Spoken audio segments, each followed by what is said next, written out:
안녕하세요, 가차입니다. 11월 25일 월요일 국내 시장이 마감되었습니다. 자, 오늘은 웬일인지 코스피 코스닥이 굉장히 좋은 흐름이 나왔습니다. 일단은 코스피는 플러스 1.3%로 마무리가 되었고, 또 코스닥은 무려 3% 가까운 급등이 나왔습니다. 그래서 오늘은 대부분의 종목들이 빨간불이 들어왔었고요. 그리고 시총 상위 종목들을 한번 살펴보겠습니다. 우선은 오늘 시장을 주도했던 업종은 대부분의 2차전지 관련주에 좋은 흐름이 나왔습니다. 그리고 반도체는 삼성전자를 중심으로 해서 오랜만에 다시 한번 굉장히 좋은 흐름이 나왔습니다.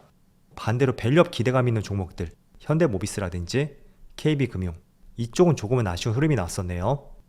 또 코스닥도 몇 개의 종목을 제외하고 전체적으로 빨간불이 들어왔었고, 또 그 상승폭도 굉장히 크게 나왔습니다. 그래서 국내 시장이 모처럼 크게 오는 상승이 나왔던 하루였고, 이런 흐름이 내일도 이어지길 한번 바라보겠습니다. 자, 그리고 코스피 수급을 살펴보면 오늘 비록 외국인은 순매도로 찍혔지만 규모 자체는 굉장히 적었었고요. 시장을 주도했던 것은 단연코 기관이었습니다. 5일 연속으로 많은 순매수가 들어오고 있고, 지금 5일 동안에 1조 원 이상의 순매수를 보였거든요. 그리고 반대로 코스닥은 이틀 연속으로 기관과 외국인의 양매수가 들어왔습니다. 그리고 삼성전자, 오늘 3% 이상의 급등이 나왔음에도 불구하고 여전히 외국인의 순매도가 나왔고요. 오늘은 기관을 중심으로 많은 순매수가 들어왔습니다.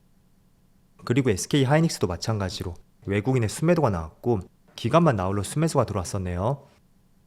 또 많은 상승이 나왔던 2차전지 관련주들, 첫 번째로 LG에너지솔루션, 이 종목은 기관과 외국인의 많은 순매수가 들어왔고, 최근에 기관과 외국인의 양매수가 꾸준히 찍히고 있습니다. 반대로 삼성 SDI는 기관만 나홀로 순매수가 들어왔고, 확실히 LG엔솔보다는 외국인의 적극적으로 매수가 들어오진 않고 있습니다.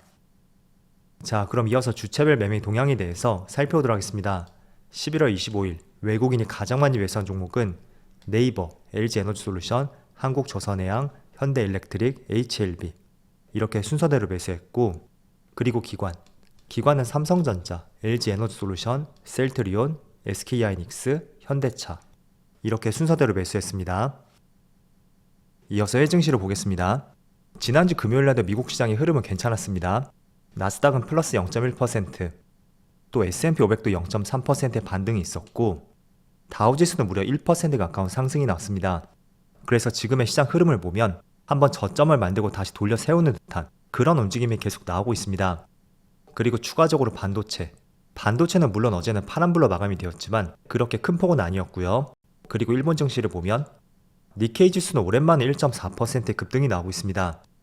그리고 대만 증시도 빨간불이 들어오고 있고, 반대로 중국 증시만 파란불이 들어오고 있습니다.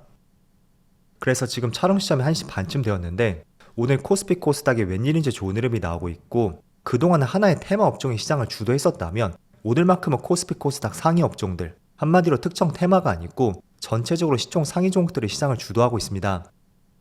그래서 반도체라든지 또 트럼프 당선에 따라서 크게 빠졌던 2차전지 관련주들, 이쪽도 굉장히 좋은 흐름이 나오고 있습니다. 어쨌든 이번 주는 11월 마지막 한 주인데 워낙 지난달과 이번 달 초에 시장 흐름이 좋지 않았던 만큼 마무리만큼이라도 긍정적으로 될 수 있기를 한번 진심으로 희망해 보겠습니다. 자, 지금부터는 몇 가지 재료들을 살펴보겠습니다. 일단은 삼성전자 관련해서 보면 지난주에 젠스랑 CEO가 삼성전자에 대해서 HBM 승인을 위해서 최대한 빨리 작업 중이다 라는 코멘트를 했던 기사가 나왔습니다. 물론 공식 석상은 아니었고요. 박사학위 수여식에서 이런 코멘트가 있었거든요. 그래서 그렇게 크게 의미를 부여할 수 있는 그런 코멘트는 아닌 것 같지만, 어쨌든 지금 이 종목을 바라보는 관점을 보세요. 엔비디아 쪽에 HBM이 납품이 지연이 되고 있고, 또 미국의 반도체 보조금 문제, 그리고 글로벌 경쟁력 악화, 적용될 수 있는 모든 악재들은 지금 계속 적용이 되고 있습니다. 때문에 늘 말씀드리지만 이런 악재가 많이 반영이 된 시점이라면 그 악재에 대한 주가의 내성은 충분히 생길 수가 있고, 오히려 반대 시각으로서 그 악재가 조금만 해결될 기미가 보인다고 하면 주가는 대려 크게 반등이 나올 수도 있습니다. 그래서 지금은 승인이 늦어지고 있지만 내년 초라든지 그쯤에 정말로 승인이 된다면 또 급격하게 반등이 나올 가능성도 있겠죠. 그래서 지금의 위치에서는 대부분의 많은 악재가 지금 종목이 많이 반영이 되어 있으니까 더 이상 여기서 나빠질 악재가 무엇이 있는지 그런 부분에 보다 포커스를 맞춰보시고요. 그 주가를 누르고 있는 그 악재들이 조금만 해결이 되는 기미가 보인다면 그때는 또 주가가 빠르게 급등이 나올 수도 있다. 그렇게 한번 생각해 보시면 좋을 것 같습니다. 자, 그리고 두 번째 이슈. 이것도 지난주에 한 차례 말씀드렸던 내용인데 지금부터는 대왕거래와 관련해서 한번 관심을 가져봐도 좋을 타이밍이 될 것 같습니다.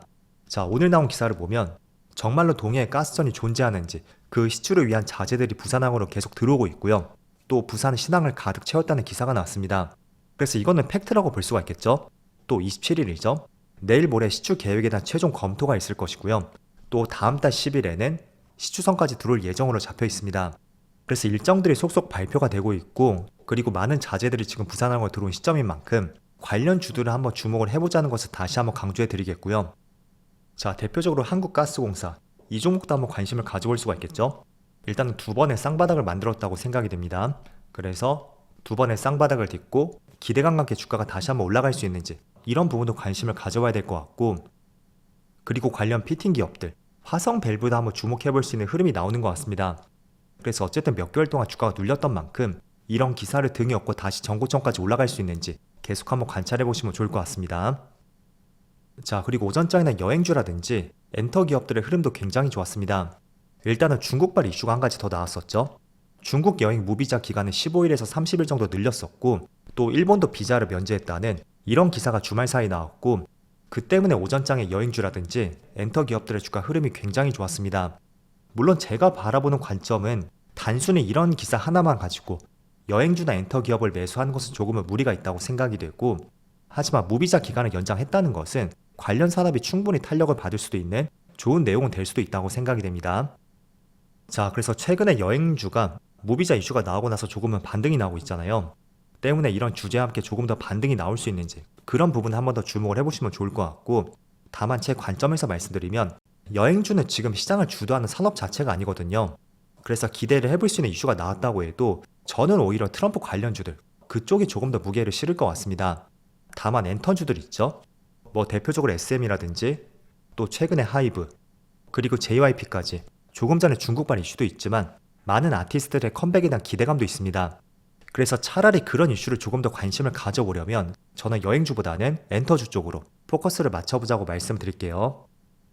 그리고 우크라이나 재건 관련해서도 주말 사이에 젤렌스키 대통령이 또 이런 말을 했습니다. 트럼프의 제안을 들어보고 전쟁을 끝낼 수 있는 취지를 피력했었고, 그래서 이런 부분을 봤을 때는 여전히 우크라이나 재건 관련주들 이쪽은 계속 관심을 가질 수 있는 주제라고 말씀드리겠습니다. 지금 당장은 테마주 형식으로 많은 종목들이 올라오고 있지만 대표적으로 양지에 있는 종목들이 있습니다. 국내는 건설 장비 기업들, 뭐 이런 기업들도 주목을 해볼 수가 있고, 어쨌든 보다 확실한 것은 트럼프 취임식이 내년 초거든요. 그럼 연말 사이에 계속 분쟁이 나온다고 해도 그 분쟁에 대한 걱정보다는 트럼프 취임에 따른 종전 기대감, 그런 내용들이 훨씬 부각이 될 수도 있고 실제로도 기대감이 더 커질 수가 있으니까, 저는 연말 사이에 혹시나 어떤 분쟁이 나온다고 해도 그런 부분보다는 트럼프 당선에 따른 종전 가능성, 그쪽에 조금 더 무게를 실어보자고 말씀드리겠습니다. 자, 그리고 또 한 가지 주제, 오늘 토큰 증권 관련주에 한 차례 급등이 나왔습니다. 대표적으로 핑거, 서울옥션, 갤럭시아 머니트리 이런 종목들이 한 차례 급등이 나왔었고, 그 배경 중에 하나는 여당 대표가 토큰 증권의 법제화를 시동걸었다는 이런 내용이 기사화되었었고, 그 때문에 주제를 수면 위로 꺼냈다고도 볼 수 있잖아요. 그래서 관련주들의 상승이 크게 나왔었고요. 어쨌든 여당 대표가 직접 이런 말을 했던 만큼 토큰 증권 관련주 있죠? 이 관련주에 대한 기대감은 조금 더 이어질 가능성이 충분히 있습니다. 결국은 수면 위로 주제를 꺼내들었던 만큼 이번에 금투세 문제 계속 보셨잖아요. 그런 주제처럼 계속 이슈화될 가능성이 있고, 또 법제화를 시동함에 따라서 부동산 같은 고액 실물 자산들 있죠? 그런 것도 잘게 쪼개서 투자할 수 있다면 청년들에게 많은 투자의 기회가 될 것이라는 언급도 있었습니다. 그래서 그런 멘트들이 2030 연령층의 관심도를 조금은 끌어올릴 수가 있고 한번 관심을 가져볼 수 있는 주제인 것 같습니다. 자, 그리고 오늘 2차전지 관련주가 오랜만에 크게 상승이 나오고 있습니다. 그리고 오늘 전반적으로 국내 시장의 흐름을 보면 어떤 테마주가 시장을 주도한 것은 아니고요. 코스피 코스닥 시총 상위 종목들, 시장 중심주들이 시장을 이끌었다고 할 수가 있습니다. 자, 그런데 2차전지 관련주는 4분기에도 적자가 예상이 되고 내년 1분기도 그렇게 좋지 않을 것으로 보고 있습니다. 그렇지만 내년 2분기부터는 점진적으로 회복을 전망하고 있고, 어떻게 본다면 2분기가 4월부터가 되잖아요.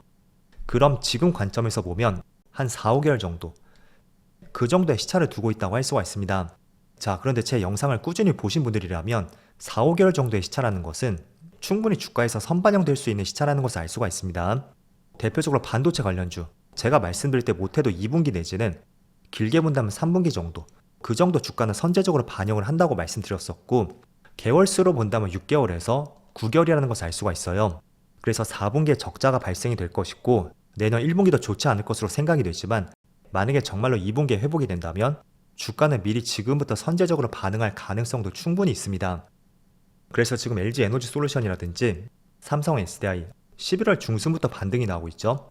일단은 11월 중순에 저점을 찍었다는 것은 트럼프 당선에 따른 보조금 축소 문제, 그런 악재는 이미 주가에 충분히 녹아들었다고 생각이 되고, 이제는 트럼프 당선에 따른 그런 악재 기사보다는 조금 전 기사 있죠. 2분기부터 2차원지가 반등을 해준다면 이제 시차가 4개월에서 5개월 남았구나, 그런 생각과 함께 미리 저점을 다질 수도 있는 시점이 올 수도 있겠다, 이런 생각도 같이 해보는 것을 권장해 드리겠습니다. 그래서 어쨌든 최근에 2차원지 관련주가 많이 빠졌었는데 개인적으로 국내 시장의 상승을 위해서라도 지금부터는 2차원지 관련주도 좋은 흐름이 나오길 한번 기대해 보고요. 어쨌든 11월 마지막 한 주가 시작이 되었고 마무리도 오늘처럼 좋은 흐름이 나올 수 있기를 같이 한번 기대해 보자고 말씀드리겠습니다. 자, 그럼 오늘도 늦은 시간까지 수고 많으셨고요. 저는 내일 영상에서 다시 찾아뵙도록 하겠습니다. 모두 즐거운 저녁 되세요. 감사합니다.